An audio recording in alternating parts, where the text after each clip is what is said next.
Hi guys, how are y'all? It's Thursday. It's finally my child's last day of school, so after today, we will actually officially be on summer break, but what a weird end to his second grade year. I mean it. Gosh, the year I was in second grade, we watched the Challenger explode, and I feel like that had such a fundamental impact on me. I think that was also the year the Berlin Wall came down, which is interesting to see those parallels. I became aware in second grade that I was a very small member of our global planet.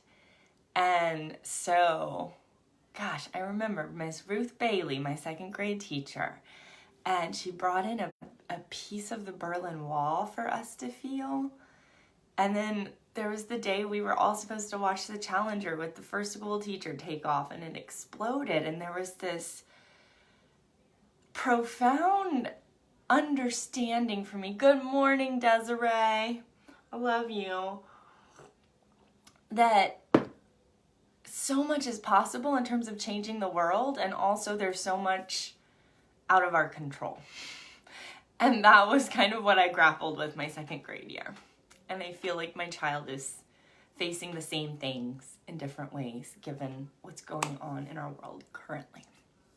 So, the main message I have today is to support my dear friend Jade's movement she has started, Feed the Revolution. She's offering supplies to protesters here in Atlanta, and they've raised a lot of money and been working really, really hard to offer food and water and all kinds of stuff that is needed to those protesting. And so if you feel called, if you are looking for ways to support, I've posted the link above, so please check it out. And if you've already supported, because I know a lot of you have, thank you so much. I really appreciate that too.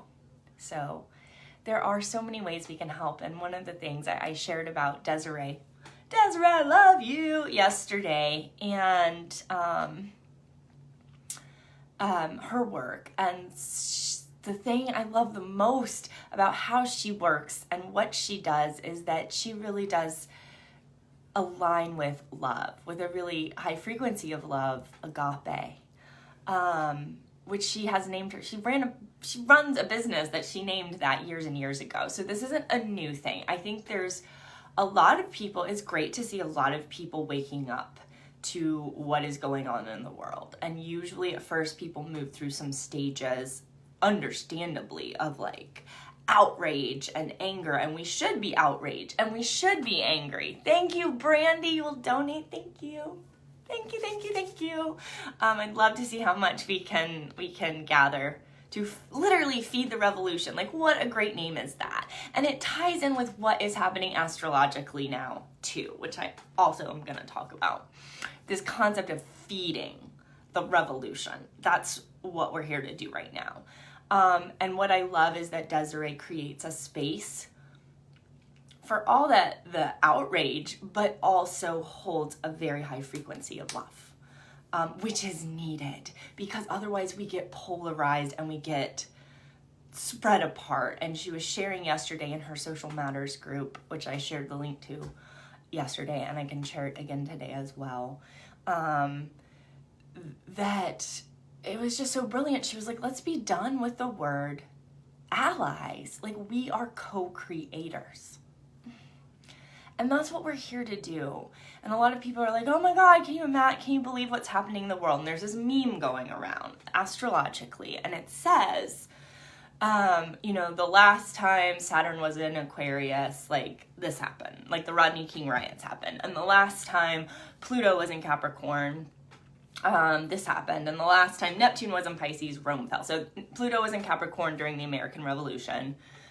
Rome fell the last time Neptune was in Pisces. And so many people have been messaging me with a screenshot of this meme saying, is this true? Is this true? Is this true? And my response almost every single time has been, yes, it's true. And then last night in my meditation group, which was so lovely to actually, we gathered at a park, and even though I'm covered in bug bites right now, I'm scratching. It was totally worth it. Because I'm like, it is true, and those are all planets that stay in signs for a very long time. So you could just as easily use those things to say the internet was invented when Saturn was in Aquarius, and like my great-great-grandfather came to America when Pluto was in Capricorn, or like lots of big world-changing events have happened. If you think about the course of human history, how many revolutions there actually have been, like, and these planets stay in signs for like 30 years, and so it's like it takes them about 300 years to come back to where they were. Not Saturn, but it takes for Pluto and Neptune, those farther out planets, it takes them about 300 years to make their way through the entire zodiac. So of course things are gonna like be massive. However, I'm not downplaying the astrology, because most astrologers have looked ahead at the astrology, and we have known for a long time. And the more I really look at the course of my life, I feel like I kind of came in knowing that I was here to be a part of massive transformation and revolution. And it's happening. And we're moving between eras. And the ancients knew this. And it's the details of how the revolution and this great birthing of a new world happens are up to us. They're up to us. But the fact that this was going to be monumental, sweeping, global, massive, transformative change, these next 3 years are huge. And I've spent the past decade of my life kind of getting my life in a way that lets me be the most flexible, as well as nourish myself the most, so that I can be available for what's happening, for this new world that's coming. But right now we're in that uncomfortable space where the old world is still in place and it's falling apart, kind of all around us, and it needs to. So what do? We do what Jade has said in her beautifully worded, titled, named movement. We feed the revolution. We have to be nourished. People on the front lines need support, but we don't all have to be on the front lines. And if that's not where you can be, that is okay too. There is a place for everyone right now. You have a place. You have to take care of yourself. That is a part of activism. That is a part of social justice. That is a part of spirituality. That is a part of how we survive. That is a part of how we give birth to something new. So, feed the revolution and feed yourself and operate in that really high frequency of love. And if you need guidance or suggestions on how best to do that, please check out Desiree. She knows. She's speaking the truth. Alrighty?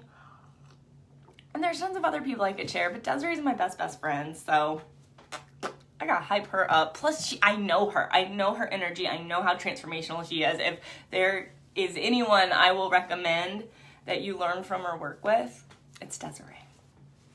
Because she's my people. Okay, so that astrology meme that's going around, yes, it's all true. Yes, and lots of things happen during those times. So, like, you can make a case for almost anything astrologically. Thank you, Sydney. Thank you for your donation.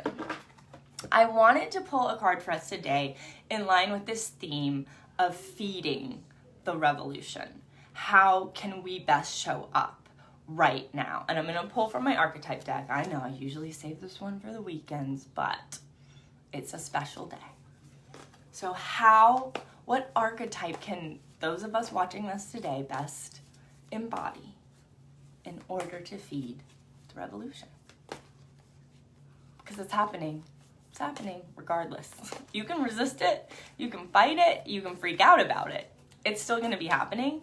So just get on board with it and be like, awesome, I was literally meant to be alive right now.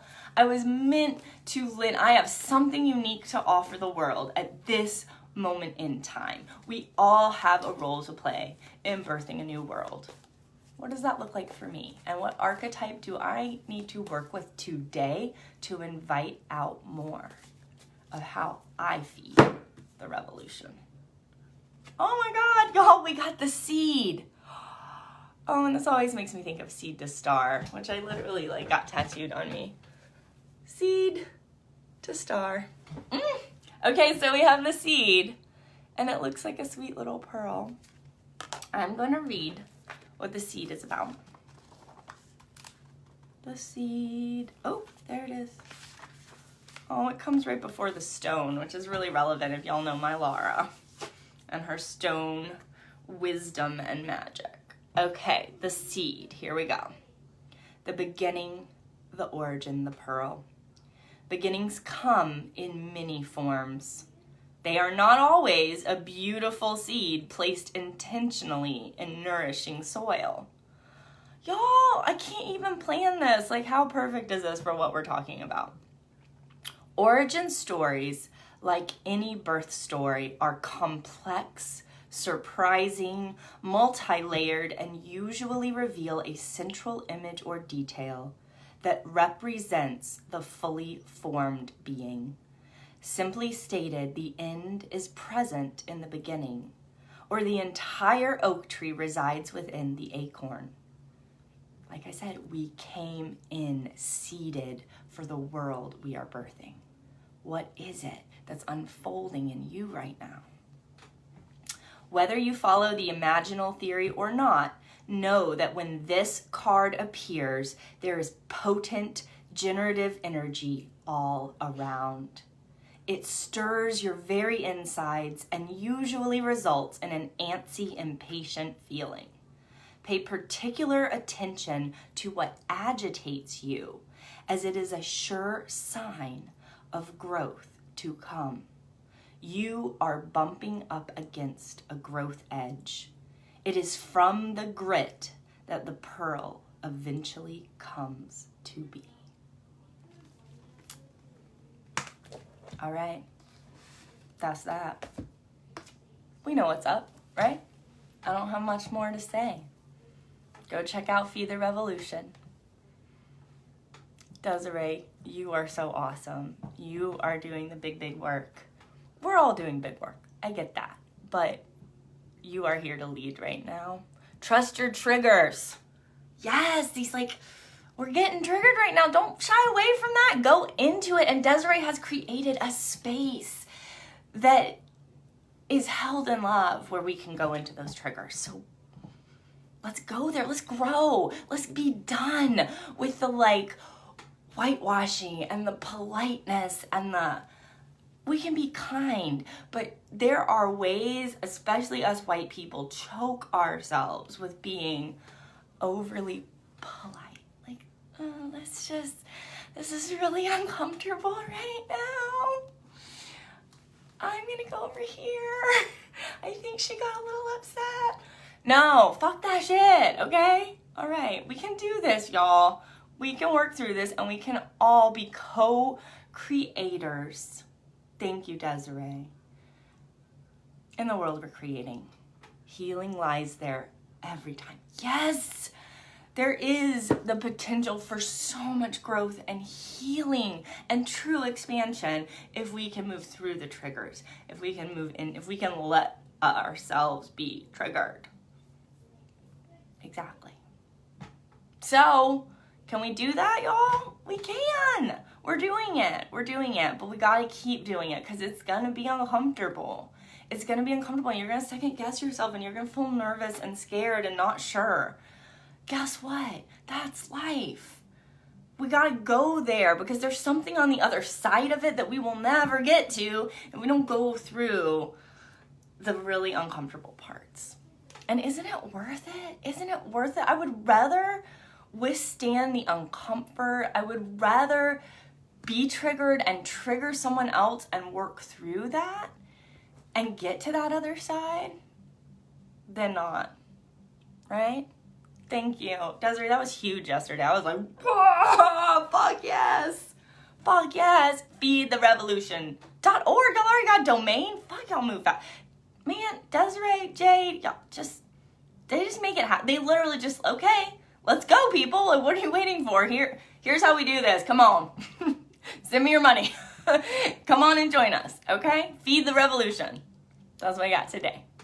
Thank you, Desiree. Thank you, Jade. I love y'all. I love all y'all. We can do this. Bye.